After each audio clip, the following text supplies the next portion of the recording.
सिया राम जय जय राम। सिया राम जय जय राम। सिया राम जय जय राम। सिया राम जय राम। रघुनंदन जय सिया राम। रघुनंदन जय सिया राम।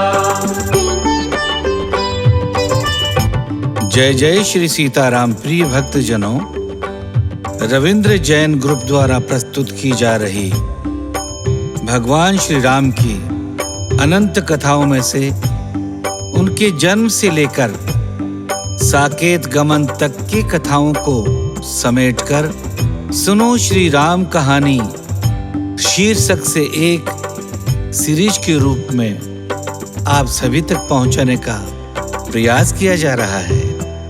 इस क्रम में आप सब ने अभी तक सुना कि कैसे भगवान श्री राम परम पावन गोदावरी के तट पर पर्णकुटी का निर्माण करते हैं और वहां सीता जी और लक्ष्मण जी के साथ निवास करना प्रारंभ करते हैं। इसी स्थान पर रावण की बहन शूर्पणखा आती है और उन्हें प्रेम जाल में फंसाने का प्रयत्न करती है, किंतु सफल न होने पर अपना विकराल रूप दिखाती हैं और राम जी का संकेत पाकर लक्ष्मण जी के द्वारा उसके नाक और कान काट दिए जाते हैं।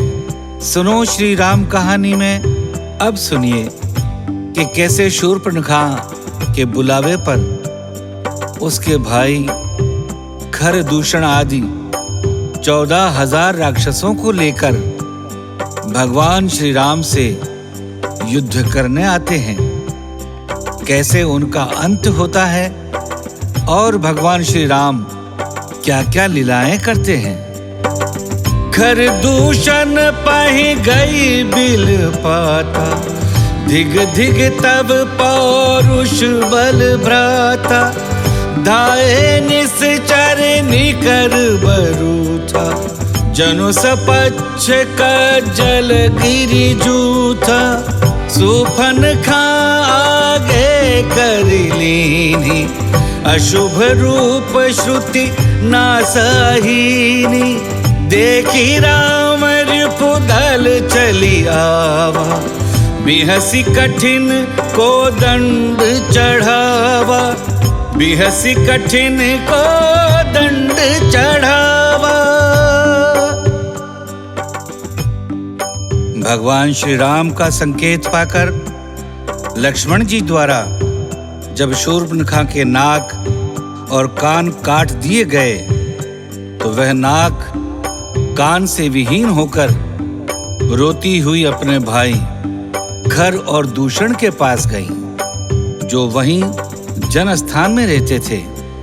शूर्पणखा ने वहां जाकर अपनी ओर से बहुत सारी बातें बनाकर खरदूषण से कहा कि 2 तपस्वी इस वन प्रांत में आए हैं। उनके साथ एक बहुत सुंदर स्त्री है और वे इस पूरे वन प्रांत को राक्षसों से हीन करना चाहते हैं। उनका मनोरथ जानकर मैंने उनका विरोध करना चाहा तो उन्होंने मेरे कान और नाक काट दिए। शूर्पणखा की ये बात सुनकर खरदूषण ने 14,000 राक्षसों को साथ लेकर भगवान श्री राम की पर्णकुटी की ओर आक्रमण कर दिया। राक्षसों को अपनी ओर आता देख भगवान श्री राम ने लक्ष्मण जी को सीता जी की सुरक्षा करते हुए पर्णकुटी में जाने का आदेश दे दिया और स्वयं राक्षसों का सामना करने के लिए मैदान में आ डटे। खर और दूषण जब भगवान श्री राम के सामने आए तो वे राम जी का सुंदर मनोहर रूप देखकर चकित हो गए और आपस में एक दूसरे से कहने लगे,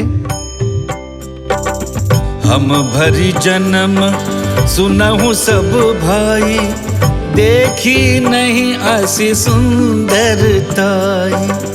यद्यपि भगिनी कीन्ह कुरूपा, बदलायक नहीं पुरुष अनूपा। हम क्षत्रिय मृग या बन करही, तुमसे खल मृग खोजत फिरही। रिपु बलवंत देखी नहीं डरही, एक बार कालहु सन लरही। खर ने दूषण से कहा, भाई हमने जितने भी नाग, असुर, देवता, मनुष्य और मुनि देखे हैं, उसमें से न जाने कितने ही हमने मार दिए, जीत लिए, परंतु पूरे जीवन में हमने ऐसी सुंदरता कहीं नहीं देखी। यद्यपि उन्होंने हमारी बहन को कुरूप कर दिया है, तथापि ये अनुपम सुंदरता धारण करने वाला पुरुष वध करने योग्य नहीं है। हमें इसकी स्त्री को उससे छीन लेना चाहिए और इसे जीवित जाने देना चाहिए।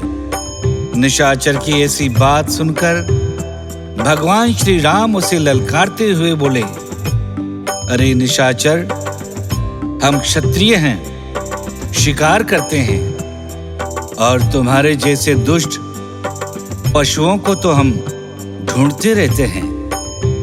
हम बलवान शत्रु को देखकर डरते नहीं, लड़ने आ जाए तो एक बार तो हम काल से भी लड़ सकते हैं।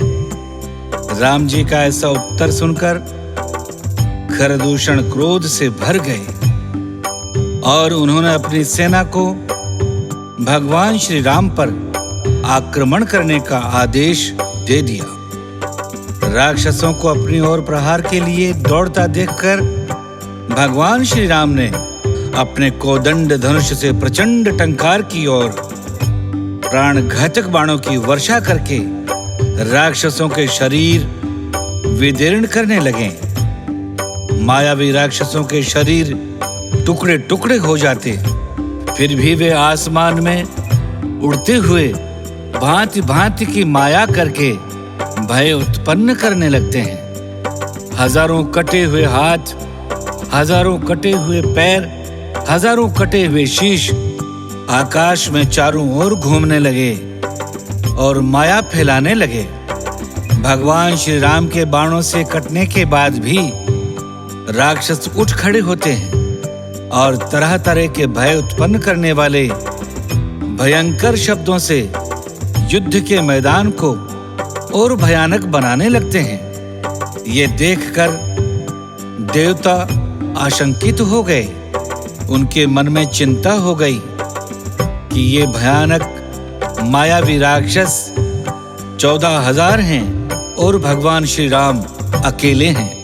अपने भक्तों, ऋषि मुनियों और देवताओं को चिंतित देखकर भगवान श्री राम ने एक अद्भुत लीला की, जिसके प्रभाव से राक्षसों की सेना अपने सामने वाले हर राक्षस में राम जी को देखने लगी और राक्षसों को ही राम समझकर मारने लगी।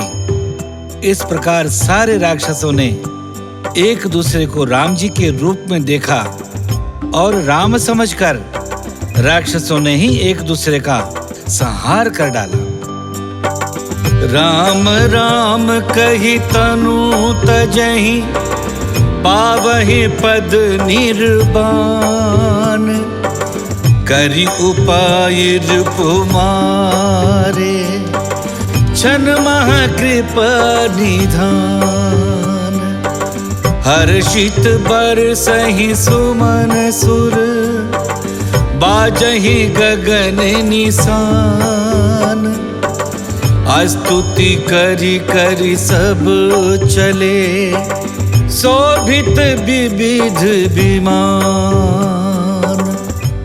भगवान श्री राम की माया से प्रभावित होकर राक्षस यही राम है, यही राम है, मारो मारो इसे मारो, इस प्रकार राम राम कहकर शरीर छोड़ते हैं और मोक्ष पद प्राप्त करते हैं। कृपा निधान भगवान श्री राम ने यह उपाय करके क्षण भर में ही सारे राक्षसों को मार डाला। खरदूषण और 3 सिरों वाला राक्षस त्रिशिरा भी इस महायुद्ध में मारा गया। देवता हर्षित होकर फूल बरसाने लगे, आकाश में नगाड़े बजने लगे और फिर वे सभी भगवान श्री राम की स्तुति करके अपने अपने विमानों पर चढ़कर अपने अपने धाम को चले गए। जब रघुनाथ समर रिपु जीते, सुर नर मुनि सबके भय बीते, तब लक्ष्मण सीतहि ले आए, प्रभु पद परत हर्ष उर लाए। सीता चितव श्याम मृदु गाता, परम प्रेम लोचन न आघाता। पंचवटी बस श्री रघुनायक, करत चरित सुर मुनि सुखदायक। भगवान श्री राम ने युद्ध में जब शत्रुओं को जीत लिया, तब देवता, मनुष्य और मुनि सबके सारे भय नष्ट हो गए। लक्ष्मण जी सीता जी को पर्णकुटी से बाहर श्री रामचंद्र जी के पास ले आए। सीता जी को चरणों में प्रणाम करते हुए देख भगवान श्री राम ने प्रसन्नता पूर्वक उन्हें उठा लिया। सीता जी भगवान श्री राम के सुंदर कोमल श्याम शरीर को प्रेम से देख रही हैं। उनकी आंखें भगवान श्री राम को देखते देखते तृप्त नहीं हो रही। इस प्रकार पंचवटी में रहकर भगवान श्री रघुनाथ जी देवताओं और मुनियों को सुख देने वाले अनेकानेक चरित्र करते रहे। स्नेही भक्तजनों, सुनो श्री राम कहानी में आज की कथा यहीं तक। सुनो श्री राम कहानी के अगले एपिसोड में हम आप सबको सुनाएंगे कि खरदूषण और त्रिशिरा का वध हुआ देखकर शूर्पणखा रावण के दरबार में जाकर क्या कहती हैं, रावण क्या योजना बनाता है और संभावित घटनाओं को ध्यान में रखकर भगवान श्री राम सीता जी के साथ मिलकर पंचवटी में क्या क्या अद्भुत लीलाएं रचते हैं। इन सभी लीलाओं को सुनने के लिए हमारे चैनल को सब्सक्राइब कर लें, हमारे साथ बने रहें, जुड़े रहें। साथ ही साथ भूले नहीं, कमेंट भी करते रहें, हमें अपने विचारों से भी अवगत कराते रहें। एक बार पुनः बहुत बहुत धन्यवाद। जय जय श्री सीताराम।